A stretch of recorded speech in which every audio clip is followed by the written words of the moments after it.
Desanclaje en la educación media superior durante la pandemia por COVID-19.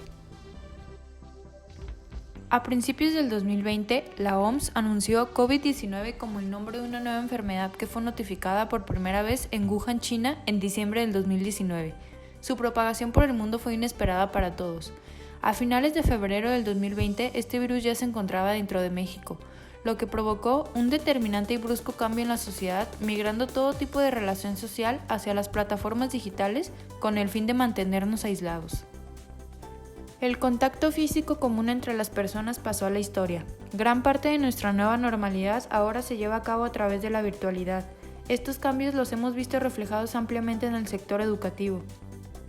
El concepto de desanclaje, nombrado así por el sociólogo Anthony Giddens, nos proporciona una herramienta de análisis y renombre a esta readaptación de la sociedad, la cual implicó el despegar de toda relación social de sus contextos locales de interacción hacia intervalos espacio-temporales. Pero, ¿qué quiere decir esto para el desanclaje de la educación con la llegada de la pandemia? Pues básicamente que se rompió el modelo educativo tradicional y todos sus contextos locales de interacción, es decir, de las aulas de clases a medios virtuales que modificaron el campo y hábitos que la sociedad ya tenía arraigada en su tiempo y espacio. El campo social se ha visto modificado en los estudiantes debido a estas nuevas prácticas que hemos tenido de estar de forma presencial a una educación en línea. Por lo tanto, ha tenido un efecto en las relaciones sociales. Debido al confinamiento, los estudiantes se vieron obligados a adaptar el campo educativo dentro del espacio doméstico, lo que conllevó una nueva serie de problemas que ya desgraciadamente en México muchas familias no cuentan con el ambiente más sano para apoyar a un estudiante en su desarrollo educativo. Predominan las familias disfuncionales y el estudiante se ve obligado a adaptarse a este nuevo campo de batalla en casa. El desanclaje del hábito social dentro del espacio educativo desprendió una serie de acciones anteriormente normalizadas para el desarrollo cognitivo de los estudiantes, como las interacciones cara a cara, la interpretación de gestos, además de recursos materiales que se tenían a la mano para llevar a cabo una explicación con mayor probabilidad de capturar la atención de los estudiantes. El hábitus en casa ahora se adapta a lo más parecido a las actividades educacionales, por lo que el resto de la familia debe contribuir a estos cambios. El factor espacio-tiempo de cada persona se modifica a las circunstancias de estar en casa, como el tiempo que se tomaba para trasladarse al plantel escolar, portar el material necesario como mochila y libros y vestirse adecuadamente integrándose al ambiente del campo institucional. La nueva normalidad implica contar con recursos materiales como computadora o celular y algunos servicios básicos necesarios como internet y electricidad, lo que da entrada al concepto capital de cada sujeto, que determina parte del progreso y las posibilidades del mismo. Bourdieu nos habla de 4 capitales, los cuales son el simbólico, económico, cultural y social. Los que consideramos más pertinentes para nuestro tema son el económico, cultural y social. En cuanto al capital económico, los alumnos se han visto muy afectados, ya que esta nueva modalidad en clases en línea les ha demandado comprar aparatos tecnológicos y contratar un servicio de internet para poder tomar sus clases, y obviamente muchos alumnos no tienen el capital económico necesario para comprar estos materiales y por ende no pueden tomar sus clases en línea. En cuanto al capital cultural, no hay una afectación muy grave en los alumnos porque este capital consta de los conocimientos que adquieren de manera individual el individuo y con los recursos que ellos consideran oportunos o necesarios para obtener ese capital. El capital social sí se ha visto muy afectado con las clases en línea, porque ya no tenemos una convivencia o relaciones de amistad con nuestros compañeros de manera presencial, y esto también afecta en que no podamos conocer o convivir con compañeros nuevos, ya que solamente los vemos en línea. A pesar del cambio brusco de modalidad de las clases presenciales en el campo educativo y las modificaciones que se tuvieron que hacer para poder llevar a cabo y de mejor manera las clases, hay cuestiones sociales que no han cambiado. ¿Se imaginan qué podría ser? Es cierto que antes tenías que levantarte todas las mañanas y hacer muchas cosas para ir a las clases. Y la diferencia es que ahora te levantas todas las mañanas para conectarte sin salir de tu casa. Pero ¿cuál es la similitud en ambos casos? Lo que tienen en común es que a pesar del cambio de la situación actual, seguimos haciendo las cosas. Nos seguimos levantando todas las mañanas para asistir a las clases, así sean en línea o no.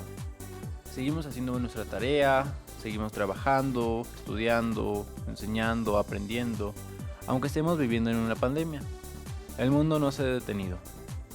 Esto sucede debido a lo que Michel Foucault denomina la sociedad disciplinaria, que conlleva al discurso de la norma. Es decir, la normalización que hace que los alumnos cumplan con lo esperado sin que nadie les obligue a realizarlo. Por ejemplo, levantarse por las mañanas, conectarse a clases, encender la cámara, hacer tu tarea, sacar buena calificación, levantar la mano para participar, etc. Los sujetos obedientes, en palabras de Foucault, se extrae tiempo y trabajo de los cuerpos, es decir, de los estudiantes y maestros. Esta sociedad deconstruye el comportamiento de los agentes estudiantiles de manera que ejerce un tipo de poder en el que se asume que de manera normalizada, que a pesar de estar a distancia, la educación no puede parar. Por esto se debe buscar una alternativa para solucionarlo. Ahora los estudiantes y profesores se levantan todas las mañanas para ser parte de las clases en línea, hacer tareas y trabajar sin que nadie los obligue. Esto forma parte de un sistema que el mismo sociólogo llama biopolítico. Quiere decir que normaliza el cuerpo social y da origen a las disciplinas, a través de identificación social de lo normal y lo anormal. En general, la biopolítica busca que los cuerpos se autorregulen y se autocontrolen. Por eso, tanto maestros como estudiantes, al tener que seguir en clases, como lo dictó el Estado y las instituciones, van a buscar por sí solos la manera de contar con los recursos para emigrar a los espacios virtuales. Pero ya no solo somos sujetos disciplinarios, sino también sujetos de rendimiento en la sociedad del cansancio que Byung-Chul Han propone, y visibiliza otras cuestiones que la sociedad disciplinaria no hace, como la autoexplotación. Es decir, en esta sociedad, los estudiantes y maestros ya no solo hacen lo esperado porque está normalizado, sino que ahora se ven sumidos y rodeados en un exceso de positividad del "tú puedes", en la que ellos autoexplotan por alcanzar logros, y que también genera una competitividad entre los sujetos por alcanzarlos, por lo que la autoexplotación es constante. Estos sujetos de la sociedad del cansancio se caracterizan por su alto rendimiento y capacidad de hacer multitareas, donde esto último ha aumentado. ¿Pero por qué? Pensamos que ha aumentado porque al estar en casa tomando clases implica una combinación de casa y escuela, por lo tanto también de las actividades de ambas. Por ejemplo, los estudiantes toman sus clases mientras desayunan, comen o cenan. Muchos toman la clase mientras trabajan, manejan, lavan, hacen de comer, cuidan al hijo, al hermano, a la sobrina. Toman la clase mientras otras ventanas están abiertas en la computadora o móvil, haciendo otras cosas como tareas, compras, enviando mensajes, revisando el calendario por las fechas de entrega y demás. Y que cabe destacar que varias de estas cosas no pasaban cuando había clases presenciales y que otras sí, pero en menor frecuencia.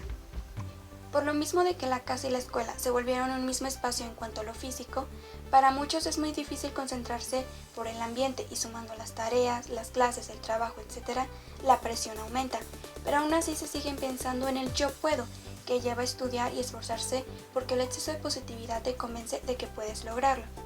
¿Qué pasa cuando no se logra el propósito? Cuando los estudiantes colapsan por la presión, ellos mismos se culpan por el fracaso que tuvieron, porque piensan que no se esforzaron lo suficiente, que les faltó más. Pero lo que no se ponen a pensar es que muchas veces la culpa no es solamente del yo, sino también de las circunstancias sociales e incluso de los capitales con los que se cuenta o no. En este caso, muchos dejaron de estudiar por la pandemia y sus diversas consecuencias, y no porque fuera culpa del sujeto y su poco o mucho esfuerzo o autoexplotación en el estudio, porque muchos se la vieron difícil para continuar en el campo educativo por diversas razones, entre ellas las enfermedades neuronales como la depresión, ansiedad, entre otras, que ya existían desde antes de la pandemia, pero que no dudamos que hayan aumentado actualmente por las consecuencias de la misma. Está bien que nos esforcemos por alcanzar nuestros objetivos, pero llegar a un exceso de positividad puede dañarnos mucho, no solo mientras nos autoexplotamos, sino que también cuando terminamos de hacerlo.